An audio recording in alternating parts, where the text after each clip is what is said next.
ड्रामे की next episode में आप लोग देखेंगे कि सच्चाई आखिरकार फाइज के सामने खुलकर आ ही गई। कहकशां ने बेतहाशा कोशिश की कि फाइज नासिर से ना मिले और नासिर फाइज को कुछ भी ना बता पाए, लेकिन फाइज चाहता है नासिर से मिलने और ये जानने के लिए कि आखिरकार नासिर क्या कहना चाहता है। जब फाइज नासिर के मुंह से तमाम तर सच्चाई सुनता है तो उसके पैरों तले ज़मीन निकल जाती है। कहती है कहकशां लाइबा से कि देखा, तुम्हारे भाई ने भी अपनी मनमानी करके अपनी मर्जी करके शादी की थी और देखो उसका क्या अंजाम हुआ। वो लड़की तुम्हारे भाई को बर्बाद करके चली गई। इसी तरह मैं नहीं चाहती कि वकास तुम्हारी जिंदगी को तबाह बर्बाद करे। ये कहकर चली जाती है कहकशां। उसके बाद लाइबा फाइज को समझाने की कोशिश करती है और ये कहने की कोशिश करती है कि हरीम बिल्कुल ठीक है, लेकिन फाइज हरीम की बारे में लाइबा के मुंह से एक भी बात सुनने को नहीं होता तैयार और कहता है लाइबा से कि तुम हरीम की मज़ीद हिमायत करना मेरे सामने बंद कर दो, क्योंकि मैं हरीम के बारे में मज़ीद कोई भी बात नहीं सुनना चाहता। उसने मुझे इस तरह से घायल किया है कि मेरे ज़ख्म नज़र तो नहीं आते, लेकिन वो ज़ख्म मुझे रोज़ाना कुरेदते हैं और मुझे रोज़ाना तकलीफ़ पहुंचाते हैं। कहती है लाइबा फाइज से कि ठीक है, आप मेरी बात ना माने, लेकिन मेरा आपको एक मशवरा है कि आप नासिर से जाकर ज़रूर मिलिएगा, क्योंकि मेरा मानना ये है कि अगर आप नासिर से जाकर नहीं मिलेंगे तो ये आपके लिए आपकी ज़िंदगी का सबसे बड़ा पछतावा होगा। तो मेरा मशवरा है आपके लिए कि एक बार नासिर से जाकर ज़रूर मिलें।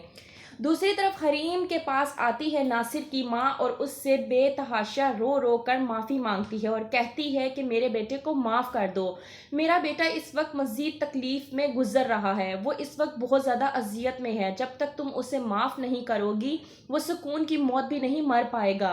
हरीम के दिल में रहम आ जाता है नासिर के लिए और वो पहुंच जाती है नासिर के पास अपने भाई के साथ मिलने के लिए। वहीं पर पीछे से आ जाता है फाइज। जब नासिर हरीम से माफ़ी मांग रहा होता है और कहता है कि मैंने तुम्हारी ज़िंदगी को तबाह बर्बाद करके रख दिया, मैं तुम्हें ब्लैकमेल करता रहा और इस तरह से तंग करता रहा कि तुम मुझे पैसे आ कर दो और तुम मजबूर होकर मुझे पैसे आकर देती रही, और ये सब कुछ मैंने सिर्फ और सिर्फ पैसों की खातिर किया और सिर्फ कहकशां बेगम के कहने की खातिर किया। मैं तुम्हें हर बार ब्लैकमेल करता रहा सिर्फ और सिर्फ कहकशां बेगम के कहने पर और सिर्फ इस वादे के मुताबिक, क्योंकि कहकशां बेगम से मैंने वादा किया था कि मैं तुम्हें और फाइज को अलहदा करवा दूं। जब सुनती है हरीम ये तमाम तर बात नासिर के मुंह से तो वो बहुत ज़्यादा अफसुर्दा और हो जाती है और ये सोचती है कि कहकशां यानी कि उसकी सास इस हद तक गिर सकती है कि अपने बेटे की ज़िंदगी से निकलवाने के लिए वो उसके किरदार पर उंगलियां तक उठवा सकती है। बाहर खड़ा फाइज ये तमाम तर बातें सुन लेता है। उसके पैरों से तो जैसे ज़मीन ही निकल जाती है। ये सोच कर कि अपनी बीवी पर भरोसा ना करके उसने अपनी ज़िंदगी का कितना बड़ा गलत फैसला किया था और ये सोच कर कि उसकी अपनी सगी माँ ने उसके साथ कितना बड़ा धोखा किया सिर्फ इसलिए कि हरीम एक गरीब घर से आई हुई लड़की थी।